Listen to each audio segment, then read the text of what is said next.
Halo semuanya, kenalin gue Zulfan dari IE21. Di sini gue mau bahas soal UTS Matek 1 tahun 2022-2023. Oke, langsung aja kita ke soal nomor 1. Di sini diketahui ada fungsi permintaan dan penawaran. Nah, terus ditanya implicit function rule-nya, bagaimana tanda dan intuisi ekonomi dari em, derivasi ini gitu. Kita pertama em, jabarin dulu fungsinya. Jadi QD sama dengan di sini gue masukin koefisiennya gitu ya. Karena harga itu hubungannya negatif sama jumlah barang yang diminta, berarti sini minus A, terus habis itu maka tandanya negatif juga ya.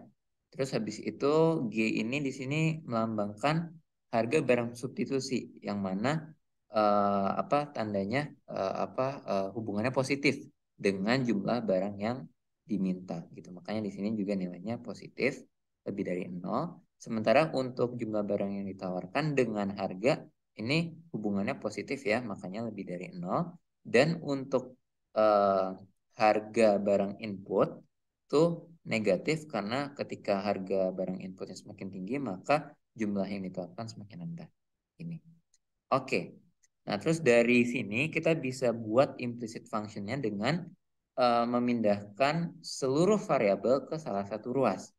Berarti kita kayak gini, seperti ini. Lalu dari sini bisa dijadikan em, total diferensial terhadap variabel eksogennya. Variabel eksogen di sini adalah G, tadi harga barang substitusi dengan em, N juga, yaitu harga barang input. Jadi di total diferensial terhadap G dan total diferensial terhadap N. Oke, caranya adalah em, variabel endogennya menggunakan chain rule ya. Jadi di sini eh, turunkan F1 terhadap em, Q-nya, terus baru turunkan Q-nya terhadap G. Dan begitu juga buat P. Sementara em, di sini untuk variabel eksogennya langsung diturunkan saja. Ini mengacu ke em, textbook Ciang, gue sini eh, SS di bagian itu.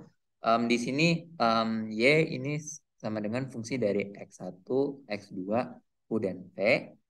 Di sini berarti um, U dan V ini kan variabel eksogennya kan.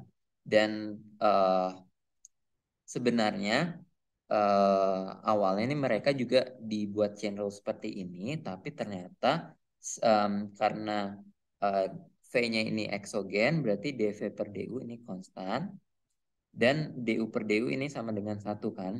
Makanya di sini langsung selain variabel endogennya yang dibuat chain rule, variabel eksogennya langsung diturunkan saja. Jadi do Y per do U. Dalam kasus ini berarti do F1 per do G. Ini juga untuk fungsi kedua do F2 per do G. Oke. Kita terapkan yang sama untuk N. Jadi berarti yang di bawahnya tinggal diganti N aja gitu ya. Ini tinggal diganti do F1 per do N. Ini juga sama. Oke, setelah kita eh, setelah kita dapatkan total diferensial, kita juga bisa buat matriksnya seperti ini. Di sini, ini yang atas ini matriks yang diturunkan terhadap G dan yang di bawah diturunkan terhadap N.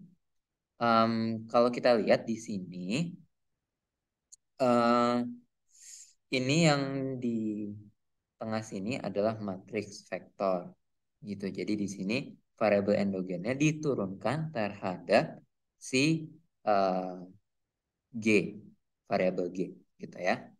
Oke, terus habis itu di sini adalah si daerah hasilnya. Daerah hasilnya. Jadi yang tadi kita udah memisahkan nih yang di sini. Ini kita pindah ruas ke kanan aja sebenarnya. Gitu. Jadi di sini jadi minus do F1 per do G. Ini berarti kan di sini kita pindah ke kanan juga. Terus jadi plus BG gitu kan. Ketika kita turunkan terhadap G berarti jadi B gitu. Terus ini karena gak ada variabel G berarti ketika diturunkan terhadap G jadinya 0 gitu. Dan untuk apa namanya matriks yang paling kiri sini yang kita bisa turunkannya satu-satu ya. Jadi misalkan do F1 per do Ki seperti itu. Berarti di sini kita turunkan terhadap Ki berarti dapatlah 1 gitu. Jadi terus habis itu kita lanjutkan lagi turunkan F1 terhadap P berarti kita dapat A gitu ya. Dan seterusnya. Oke, berlaku juga buat penurunan terhadap N sama juga konsepnya. Dan setelah kita bentuk matriks seperti ini, kita bisa dapat determinan Jacobiannya dengan yang matriks yang kita ambil matriks yang sini.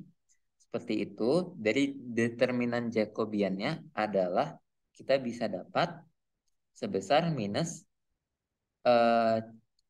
C dalam kurung C plus A. Seperti ini. Nah, terus karena syaratnya itu C itu lebih dari 0 dan A itu lebih dari 0, maka minus dalam kurung C plus A ini adalah bilangan negatif. Gitu. Jadi determinan Jacobiannya ini negatif atau dengan kata lain tidak sama 0. Tidak sama dengan 0. Artinya ada unique solution. Gitu. Oke. Selanjutnya kita langsung tentukan intuisi ekonomi dari masing-masing penurunan seperti itu. Contohnya di sini kita masuk do P equilibrium per do G. Di sini kita bisa langsung pakai determinan A1 ya. Jadi di sini kita pindahkan aja yang daerah hasilnya ini. Karena di sini itu DP per DG itu di yang kedua, maka kita tutup istilahnya kolom yang kedua. Jadinya 1, 1 dan B0. Gitu. Makanya di sini dapat 1, 1 dan B0. Seperti itu. Dan dibagi sama determinan Jacobiannya yang udah kita dapatkan. Seperti itu. Kita masukkan, dapatlah sebesar B per C plus A. Berarti ini lebih dari 0 ya. Oke, jadi ketika, atau positif, ketika G-nya ini bertambah sebesar 1 unit, interpretasinya gini ya, maka P equilibrium, P star, meningkat sebesar B per C plus A unit. Dengan asumsi ceteris paribus, variabel lain tidak berubah. Oke, itu untuk do P per do G. Sekarang untuk do Ki per do G itu juga sama konsepnya. Berarti ini kan yang urutan pertama, maka kita tutup yang pertama. Berarti jadi A min C, G, A min C, B, dan 0. Sorry, berarti ini masukinnya yang ini pindahin ke kiri. Sorry, maksudnya gini. Oke, jadi B0 A min C. Nah, terus habis itu bawahnya itu tetap sama determinan Jacobiannya. Dan kita dapatlah itu B kali C per C plus A. Gitu ya. Artinya apa interpretasinya? Ketika yang bawahnya ini, ketika G bertambah sebesar 1 unit, maka Q-starnya akan meningkat sebesar BC per C plus A unit dengan asumsi ceteris paribus. Variabel lain tidak berubah. Variabel lain dianggap konstan. Oke, kita lanjut ke do P per do N juga sama konsepnya, tapi pakai matriks yang bawah sini. Do P per do N berarti kan ini yang kedua. Berarti kita tutup kolom yang kedua, kita masukkan yang daerah hasil ke sini. Berarti 1, 1, 0, min H. Seperti ini. Bawahnya kita bagi sama determinan Jacobiannya juga, dapatlah H per C plus A. Dan ini positif, berarti ketika N-nya bertambah sebesar 1 unit, ketika harga inputnya bisa bertambah 1 unit, maka P-nya akan meningkat sebesar H per C plus A unit ceteris paribus. Ini juga sama, berlaku juga buat D. Gitu, oke. Ini untuk nomor 1. Seperti ini.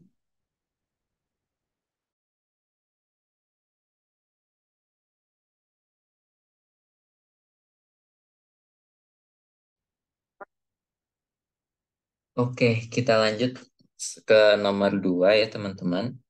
Jadi di sini soal tentang optimisasi dengan kendala persamaan.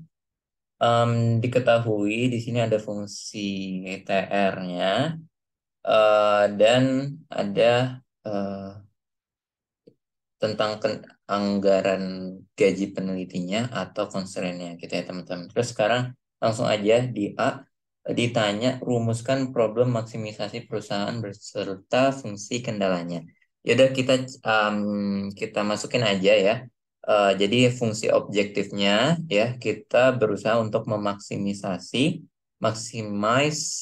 total revenue-nya ya kita masukin. Terus habis itu constraint-nya kita subject to tadi kan udah diketahui nih gajinya. Jadi 12 juta per bulan, 12 juta S2 kali S2 ditambah 8.000 kali S1 sama dengan 120 juta. Ini total budgetnya ya. Oke, tadi S2 ini berarti jumlah karyawan S2-nya. Kalau jumlah peneliti S2-nya. Kalau S1 berarti jumlah peneliti S1-nya, gitu ya. Terus kita sederhanakan aja jadi 12 S2 tambah 8 S1 sama dengan 120, gitu ya. Oke, yang B ditanya persamaan Lagrangian dan fungsi S1 star, S2 star yang menghasilkan total revenue maksimal, gitu ya. Oke, persamaan Lagrangian ini kita itu ya kita tulis ulang ya. Jadi L ya itu sama dengan fungsi objektifnya ditambah lambda. Terus habis itu tadi yang fungsi constraint ini dipindahin ke satu ruas gitu ya. Jadi di sini aku variabelnya pindahin ke kanan gitu ya. Jadi 120 min 12 S2 kurang 8 S1. Paham ya nyampe sini? Terus habis itu kita turunkan kalau kita udah dapat fungsi Lagrange-nya gitu ya. Fungsi Lagrange kita turunkan terhadap S2, S1, dan terhadap lambdanya. Gitu ya. Pertama, turunkan terhadap S2, do L per do S2, sini ya. Em, Terus habis itu kita turunin aja gitu ya. Berarti ini S2 pangkat 0,6, 0,6-nya turun, pangkatnya kurangin 1 gitu ya. Basic turunan. Terus habis itu ini dia nggak ada S2-nya jadi ya udah kita jiplak aja. Terus ini kan lambda ada S2-nya nih. Ya udah berarti kita turunin yang ada S2-nya aja gitu. Jadi sini minus 12 lambda. Sisanya karena nggak ada S2-nya jadi ya udah hilang gitu. Oke? Eh, Oke, terus habis itu kita sama denganin 0 ya. Jadi turunannya itu sama dengan 0 supaya kita bisa tahu titik maksimumnya gitu ya. Berarti di sini lambda fungsi satunya yaitu lambda sama dengan ini gitu ya. Terus habis itu kita lanjut, kita turunkan terhadap S1 ya, sama juga sistemnya, ya. Tadi kan ini pangkat 0,4 gitu ya. 0,4-nya dikedepanin, terus habis itu pangkatnya dikurangin 1 jadi min 0,6. Oke. Oke, terus habis itu kita dapat juga lambdanya dari turunan terhadap S1 terus sama dengan 0 ya. Jadi disama dengan 0 juga. Oke, sekarang kita cari juga turunan terhadap lambdanya. Berarti kita turunin aja di sini. Dapatlah sebesar fungsi budget constraint-nya ini gitu ya. Oke, kita sama dengan 0 dapatlah sebesar ini. Ya, basically sebenarnya sama aja. Oke, kita sama denganin persamaan 1 dan 2. Ya, tadi kan lambda sama dengan lambda kan, sini lambda sama dengan, sini lambda sama dengan. Kita sama denganin, dapatlah dengan aljabar ini S1 sama dengan S2 gitu. Ini soalnya bisa di em, coret 2, coret 3, coret 2, coret 3 juga gitu. Jadi ini coret, jadi S1 sama dengan S2.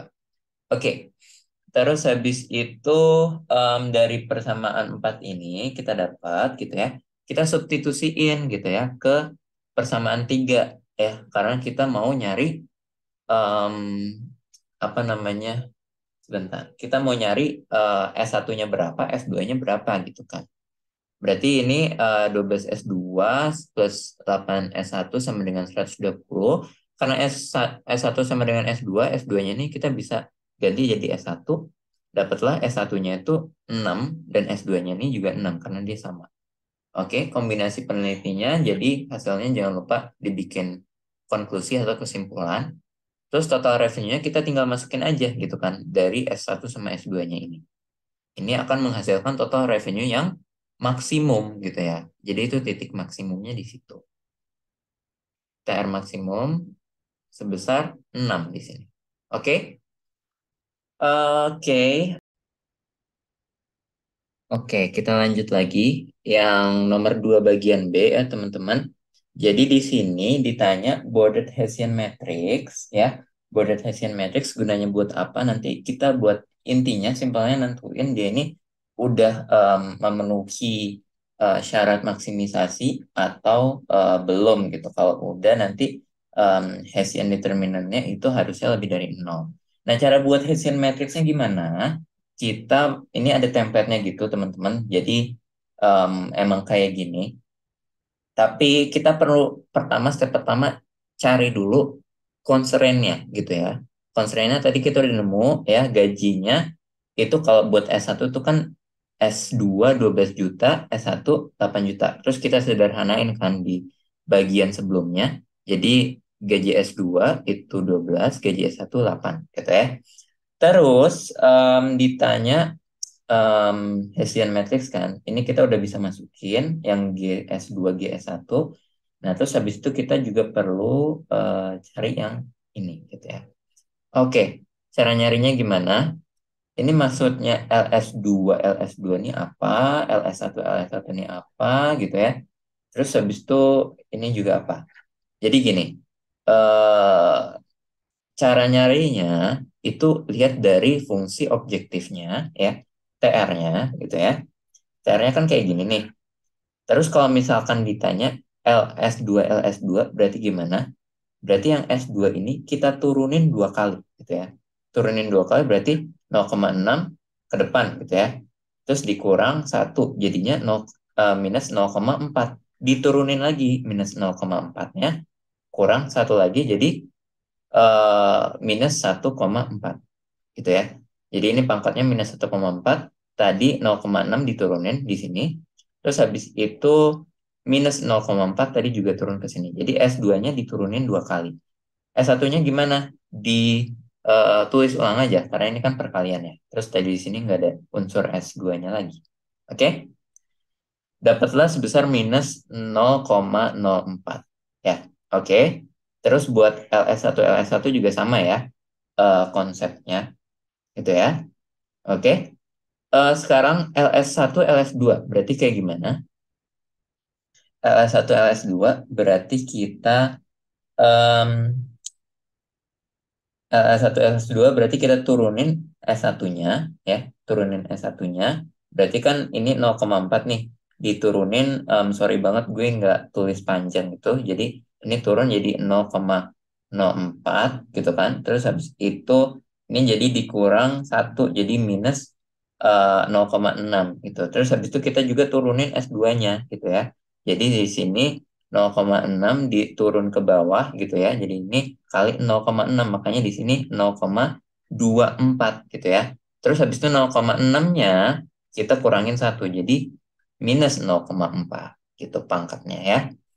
Jadi kayak gini buat LS1 S2 dapatlah 0,04 BTW setelah yang tadi turunan-turunan itu dimasukin gitu ya angkanya. Jadi S2 kan tadi sebesar ini S2 ini menggambarkan jumlah peneliti yang S2. Berarti tadi kita nemu 6 kan? 6 terus tadi jumlah peneliti S1-nya juga 6 gitu. Oke, buat yang profit maximizing. Oke, sorry buat yang total revenue maksimum. Em, lanjut eh buat S2 S1 sama aja caranya. Berarti kita turunin S1-nya dan turunin S2-nya jadi 0,04. Oke, kita masukin, teman-teman kita masukin semuanya ya. Harusnya udah benar sih ya. Terus habis itu em, Hessian determinan kita harus cari dari Hessian bordered Hessian matrixnya kita cari Hessian determinannya gitu ya. Em, kita carinya ya udah kayak ini kan plus minus plus gitu kan. Terus habis itu ini nol, nol dikali ya bilangan apapun jadi nol kan. Terus habis ini minus 12 dikali yang gue sih ngambilnya yang ini ya, sini gitu ya. Terus habis itu 8-nya nanti gue kaliin sama determinan dari sini gitu.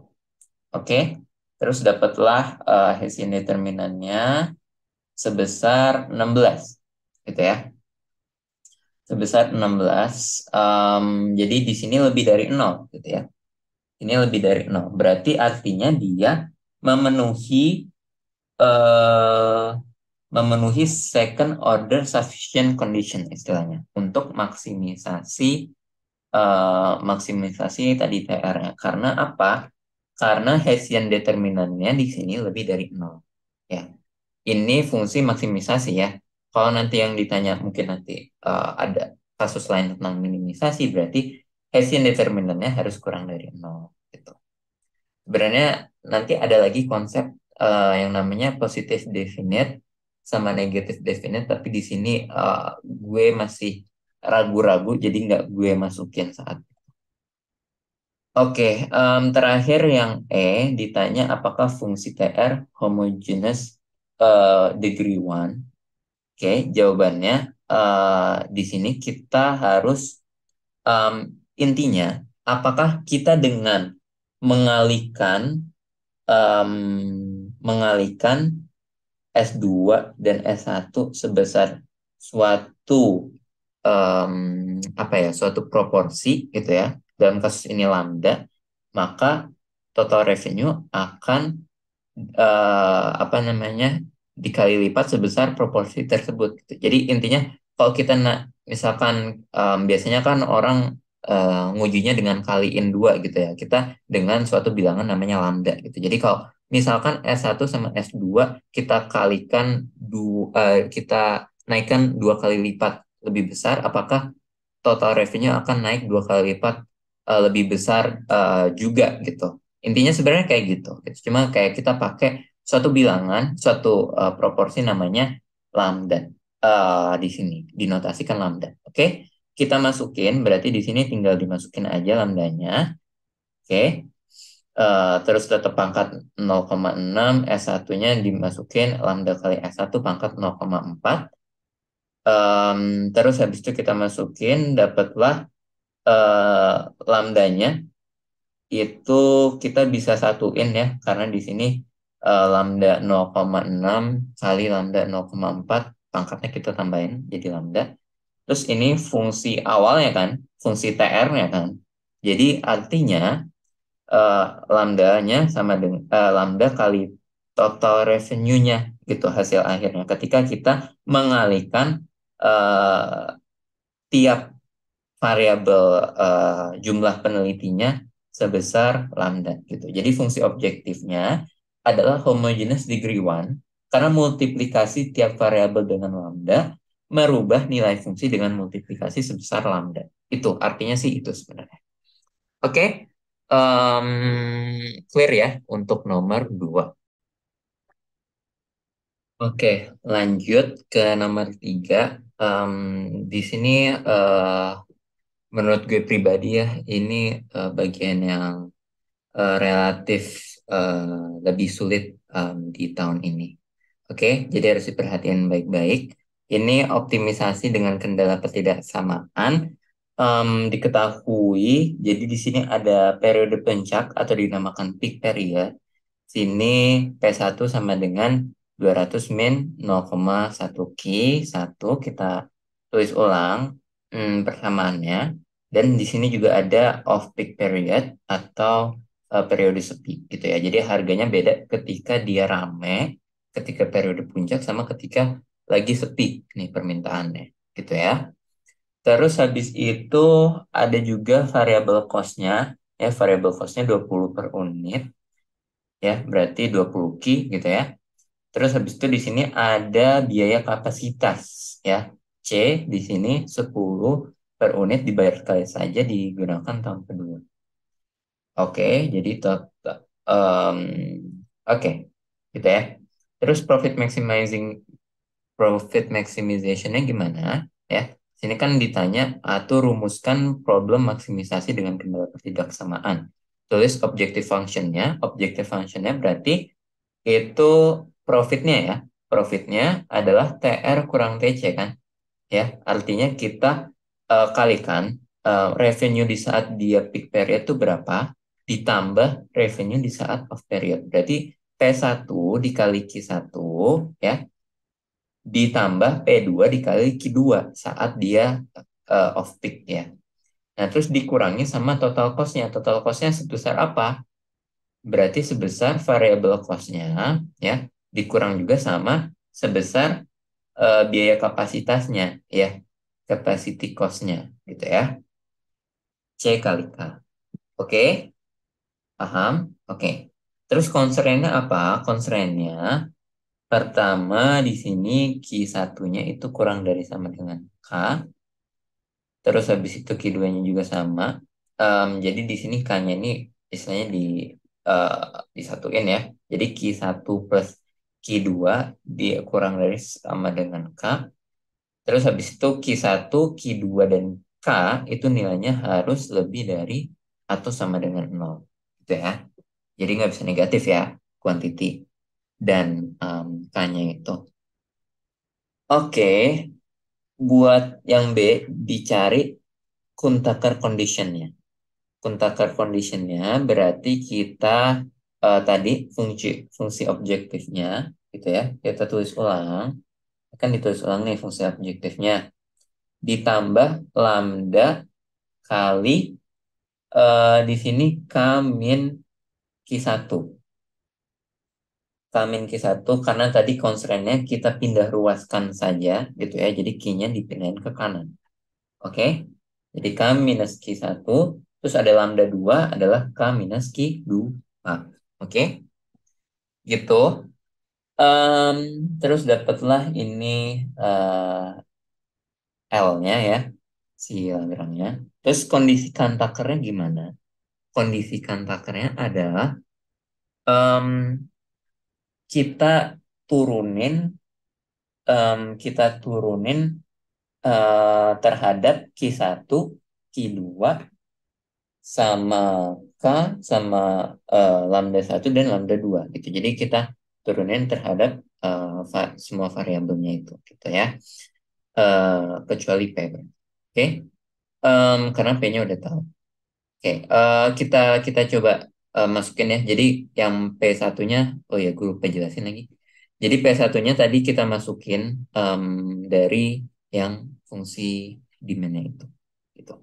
Oke, makanya di sini udah nggak ada variabel P lagi gitu ya, karena P-nya udah disubstitusikan. Oke, jadi kita cara nuruninnya gimana? Ya udah turunan biasa aja gitu kan. Jadi sini yang ada Q1-nya kita turunin, berarti 200. Ini ada Q1 enggak? Ada. eh, Duanya kita turunin dulu, pangkatnya dikurang 1. Gitu ya. Jadi ini minus 0,2 Q1. Oke, dan seterusnya. Oke. Eh, dan ini syaratnya harus kurang dari atau sama dengan 0. Kurang dari atau sama dengan 0 untuk yang turunan terhadap Q1, Q2, dan turunan terhadap K. Oke. Terus di sini ada syarat tambahannya, jadi Q1-nya harus lebih dari atau sama dengan 0, iyalah, oke, karena nggak mungkin negatif kan. Dan eh, apa namanya, turunan dari Q-nya, jadi do L per do Q-nya, do Q1, dikali sama Q1 harus sama dengan 0. Oke, berlaku juga buat Q2 dan K. Oke, oke. Em, Mungkin buat turun ya udahlah ya, kayak nggak ada masalah harusnya. Lebih ke teliti aja kalau buat buat nurunin gini. Plus minusnya jangan lupa ya, misalkan kayak tadi ini minus 0,1 Q1 kuadrat ya, jadi duanya dikedepanin tapi jangan lupa ini ada minus gitu ya. Oke, ya paling minus minus minus plus, terus habis itu eh, ya itu ketelitian. Oke, lanjut nomor C. Jadi ini udah kontakernya udah ketemu ya, kondisi kontakernya. Sekarang coba cari kuantitas optimum masing-masing periode. Nah, ini yang rada rumit di tahun ini karena trialnya ada banyak. Jadi buat nyari ini itu kan pakai trial and error kan buat kuantitas optimumnya gitu dan kapasitas. eh di sini biasanya urutannya kayak gini guys. Jadi biasanya sih yang kepake ya yang hijau ini gitu. Dan biasanya eh dari tahun sebelum ini gitu, biasanya dari trial satu tuh udah ketemu gitu. Cuma di tahun ini kita nemunya di trial 2. Spoiler dikit. Oke, kalau di trial satu itu gimana? X satunya syaratnya lebih dari 0, X 2-nya lebih dari 0, lambda satunya itu lebih dari 0, dan lambda 2-nya lebih dari 0. Oke, jadi lambda satu dan lambda 2 lebih dari 0, ini namanya adalah binding. Oke, namanya binding. Ya, BTW disclaimer juga, sorry gue rada berantakan ini, tapi hopefully bisa dibaca. Jadi do L per do Q satunya sama dengan 0, kita masukin ya. Jadi yang dari syarat yang kontaktor tadi kan, kita masukin di sini, em, karena kita mau maksimisasi gitu kan. Oke, berarti 200 min 0,2 Q1 kurang 20 kurang lambda 1 sama dengan 0. Berarti kita em, pindah ruasin aja ya, pindah ruasin jadi lambdanya sama dengan segini. Oke, ini lambda 1 baru. Lambda 2-nya kita dapat dari do L per do Q2. Terus habis itu kita bisa jumlahin do 1 plus do 2-nya sama dengan 10. Oke, terus habis itu ini dari mana BTW? Ini dari sini ya. Jadi do L per do K ya, dengan do L per do K ini ada variabel lambda satu dan lambda 2. Jadi lambda satu tuh sama dengan 10 kurang lambda 2. Makanya kita masukin ini ke sini. Bisa. Gitu ya. Terus habis itu kita masukin yang versi panjangnya ya. Kita substitusin lambda satunya berarti 200 min 0,2 Q1 min 20 dan seterusnya. Dapatlah ini nanti Q1 plus Q2-nya jadi berapa? 1650 gitu kan. Oke, selanjutnya setelah itu kita bisa cari ya. Sini ada do L per do lambda satu itu K-nya sama dengan Q1 kan. Terus ini juga K-nya sama dengan Q2. Artinya Q1 sama dengan Q2 gitu kan. Q1 sama dengan Q2. Makanya di sini dibilang Q1 sama dengan Q2. Oke, terus habis itu eh, sub- kita substitusiin aja jadi misalkan Q2-nya ganti Q1 gitu kan. Berarti sini 2Q1, sorry, 2Q1 sama dengan 1650, Q1-nya sama dengan Q2 sama dengan 825 sama dengan K-nya juga karena Q1 sama dengan K. Oke, oke, lanjut sekarang eh, kita masukin dari Q1 dan Q2-nya ini ke lambda 1 dan lambda 2 buat nyari nilai lambda 1 dan lambda 2-nya berapa. Oke, kita masukin ke lambda 1 825 kan Q-nya dari rumus yang sini. Oke, ini ke sini. Cuma di sini Q-nya diganti sama Q yang udah kita temuin. Lambda satunya sama dengan 15. Di sini berarti lebih dari 0 kan? Memenuhi gitu ya. Dia memenuhi yang syarat bindingnya. Nah, sekarang yang lambda 2 ketika kita masukin, dia ini jadinya min 5. Artinya dia invalid karena syaratnya adalah lambda 2 lebih dari 0, dia tidak memenuhi. Kita lanjut ke trial 2. Trial 2 tuh urutannya apa? Sebenarnya sama aja x1 x2-nya lebih dari 0, tapi di sini lambda satunya dia lebih dari 0, lambda 2-nya dia sama dengan 0. Artinya lambda 2-nya dia not binding. Lambda satunya dia tetap binding. Oke, dengan cara yang sama, kita turunin semua variabelnya, kita sama dengan 0, kecuali yang lambda 2 kan karena dia non-binding, not binding, jadi di sini do L per do lambda 2-nya lebih dari sama dengan 0. Gitu ya, bukan sama dengan 0 doang. Oke, kita masukin ya sama aja kayak tadi gitu ya. Jadi lambda satunya ketemu persamaannya, lambda duanya ketemu persamaannya. Terus dari do L per do K-nya itu kita bisa tahu lambda satu sama dengan 10 min lambda 2. Terus habis itu di sini kita langsung langsung sebentar. Oke. Sebentar ya. Oke, jadi di sini karena lambda 2-nya ini sama dengan 0, gitu kan. Ini udah jadi syaratnya kan, dia harus sama dengan 0, bukan lebih dari 0. Oke, jadi di sini bisa langsung tahu gitu ya. Nilai lambda satunya berapa karena di sini kurang 0 gitu kan. Jadi lambda satunya itu 10, lambda 2-nya itu 0. Nah, karena udah tahu berarti kita bisa langsung masukin lambda satunya itu 10 ya, maka Q1-nya kita bisa nemu yaitu 850 gitu ya. 850 sama juga karena kita lambda 2-nya udah ada persamaannya dan kita udah tahu nilai lambda 2-nya itu 0, maka jadi Q2-nya adalah 800 gitu ya. Terus sekarang kita cari apa? Kita cari K-nya ya. K-nya juga sama. Kan K-nya itu K min Q1-nya sama dengan 0, berarti K-nya sama dengan Q1. Jadi K-nya adalah 850. Buat em, buat ini yang eh, do L per do lambda 2 di sini kan lebih dari sama dengan 0. Karena apa? Karena nanti kan Q2-nya pasti sama dengan 0 kan. Jadi K-nya kalau dia memenuhi syarat yang K lebih besar daripada 0, dia pasti valid gitu ya. Gitu. Dan ini terbukti valid ketika kita masukkan. Sorry, ini Q2-nya adalah dari 800 ini. Ya. Oke, intinya kita masukin beneran valid atau enggak gitu. Kita masukin key 2-nya di sini, kita masukin K-nya di sini, dan ternyata setelah dicari dia valid. Oke, kalau udah valid, udah stop di trial 2 aja gitu ya. Jadi di sini kuantitas optimumnya gimana untuk masing-masing periode? 850 yang udah kita temuin dan 800. Oke, buat key 2-nya. Dengan kapasitasnya sebesar 850 dan jangan lupa dia ini ketika lambda 2-nya itu not binding.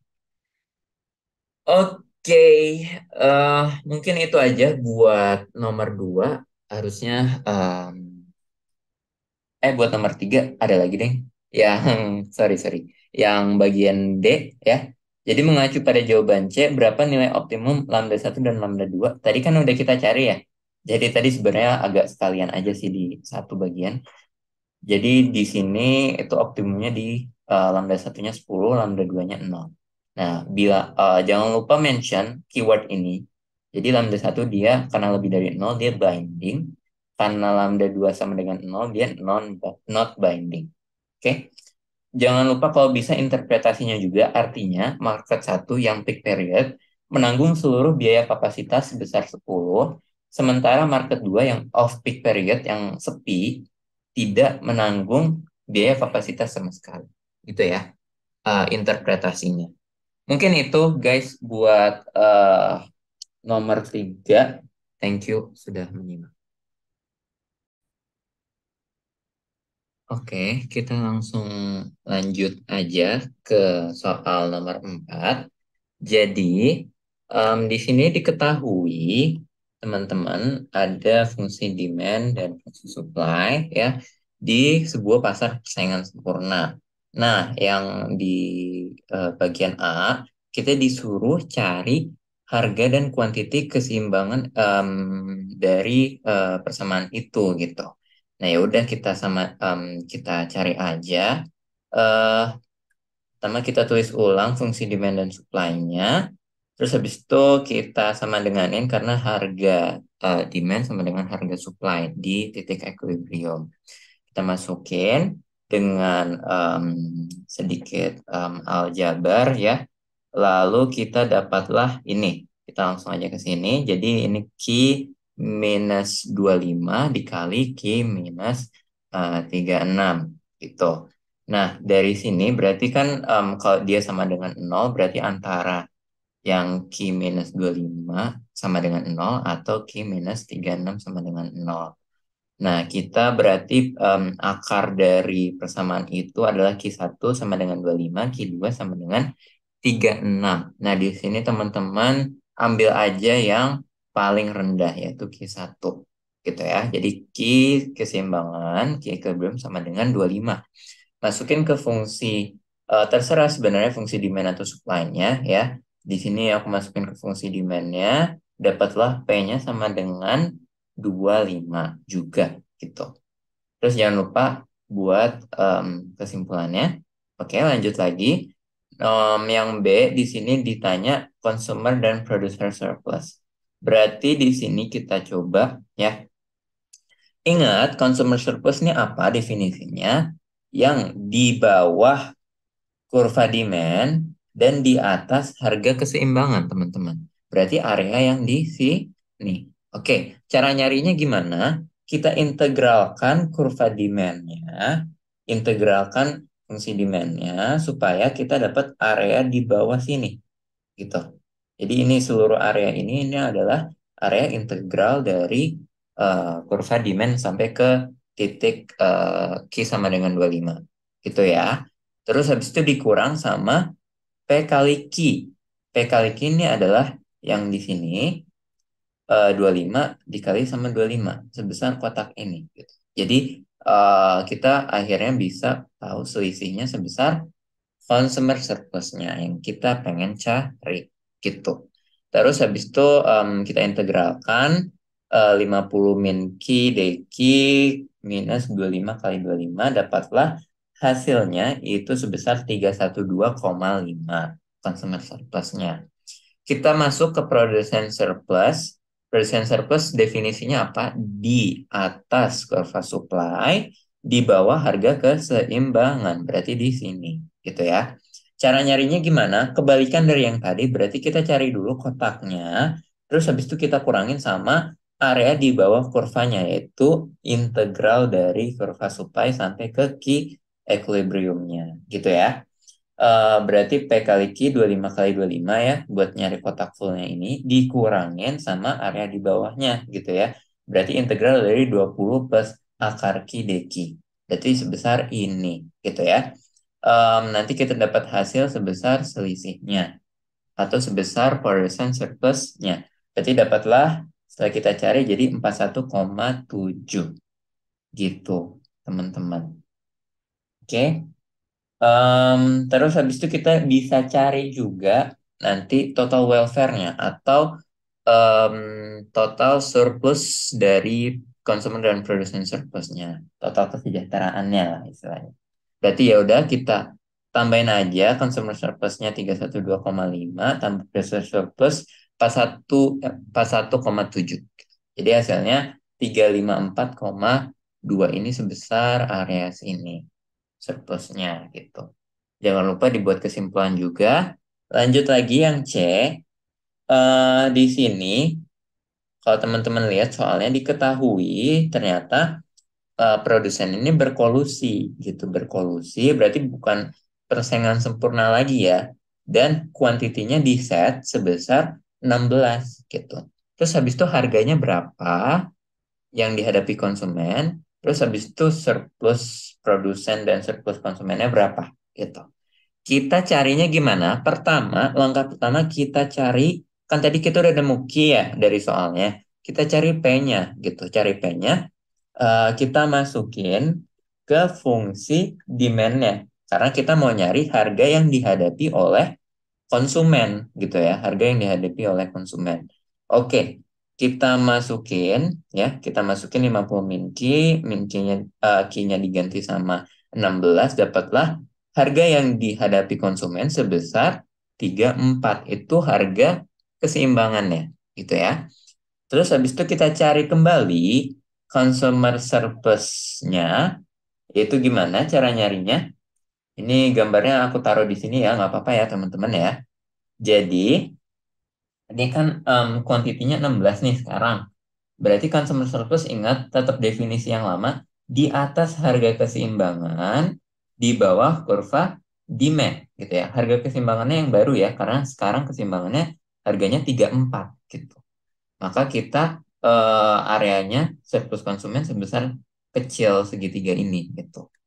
Em, Cara nyarinya adalah ya udah berarti eh, area di bawah kurva demand-nya diintegralin gitu ya demand-nya sampai ke quantity yang baru ya yang 16 ini 16 di sini gitu ya.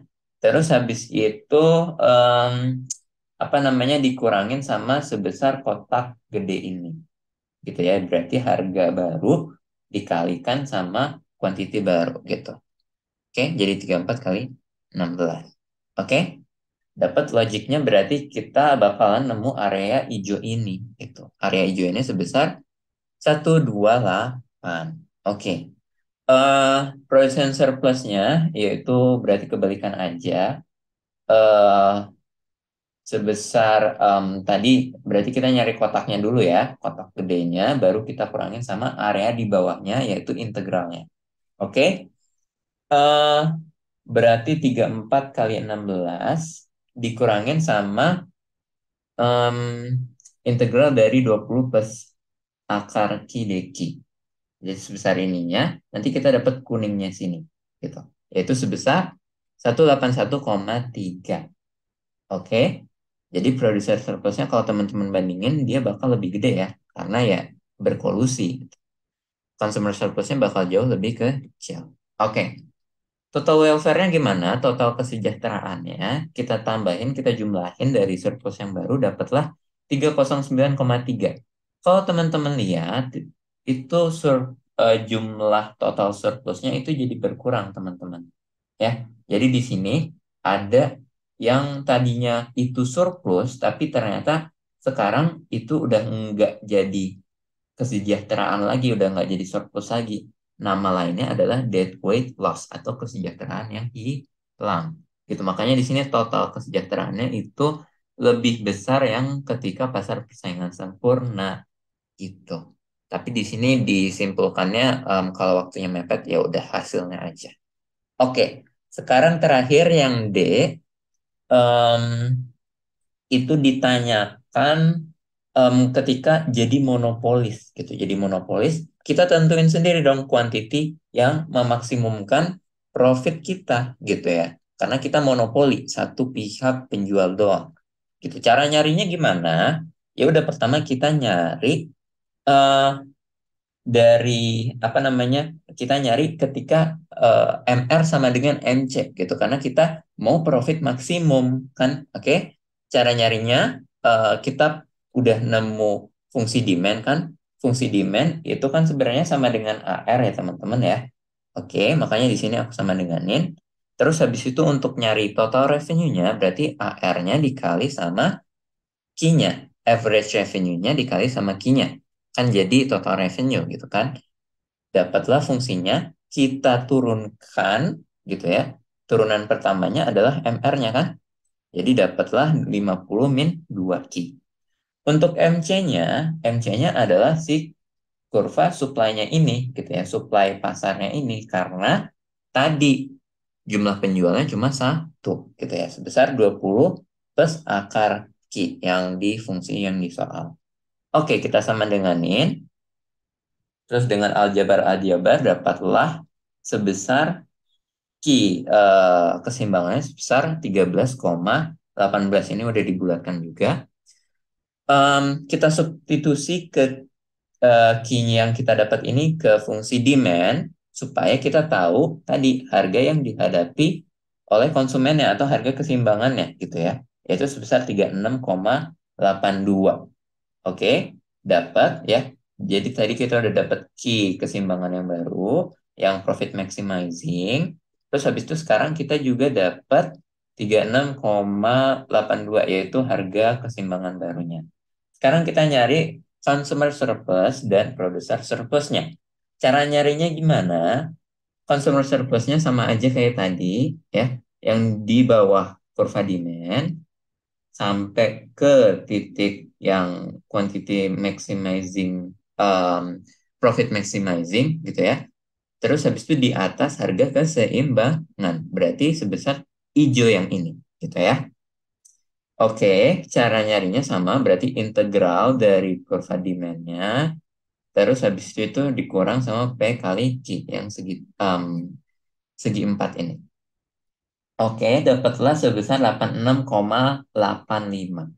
Oke, producer surplus caranya juga sama. Berarti kita cari dulu harga yang baru di mana? Di sini. Di bawah harga keseimbangan, di atas kurva supply. Berarti sebesar daerah kuning ini. Gitu ya. Oke, cara nyari kotak-kotak yang besarnya ini berarti P kali Q dikurang sama area di bawah kurva supply ini gitu ya, yaitu integralnya. Integral dari kurva supply. Ya, berarti integral dari 20 plus akar Q kali dq gitu ya. Dapatlah jadinya producer purpose-nya itu 189,8. Berarti area yang di kuning ini 189,8. Total kesejahteraannya yaitu consumer surplus-nya ditambah sama producer surplus gitu ya. Jadinya dapatlah 276,65. Kalau kita bandingin sama uh, apa namanya total surplus di pasar persaingan sempurna, itu pasti jauh lebih tinggi di pasar persaingan sempurna ya teman-teman. Karena apa? Ya tadi karena ada dead weight loss gitu ya. Jadi di sini kalau dibandingin teman-teman, sorry, pencet. Kalau misalkan mau dibandingin, nih, kalau di total welfare di PPS itu 354, kalau di monopoli itu 276,65. Jadi total welfare PPS itu lebih dari total welfare monopoli. Nah, terus habis itu di sini aku juga jelasin kalau misalkan berarti kita simpulin aja gitu. Jadi kayak total welfare di PPS itu lebih besar daripada di monopoli gitu. Terus habis itu dikasih tahu hasilnya berapa. Terus habis itu kenapa bisa gitu? Karena sebesar selisihnya dari perbedaan mereka ini, aduh kepencet lagi maaf, itu adalah sebesar dead weight loss-nya dia ya. Jadi ini kan total welfare dari PPS gitu ya.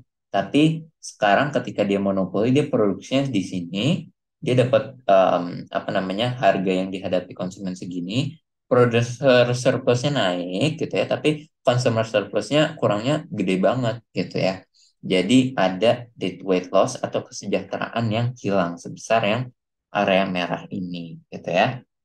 Ya, terus ini bisa dihitung juga ya udah selisihnya aja 354,2 ya total waiver PPS dikurang si total waiver monopoli yaitu 276,65.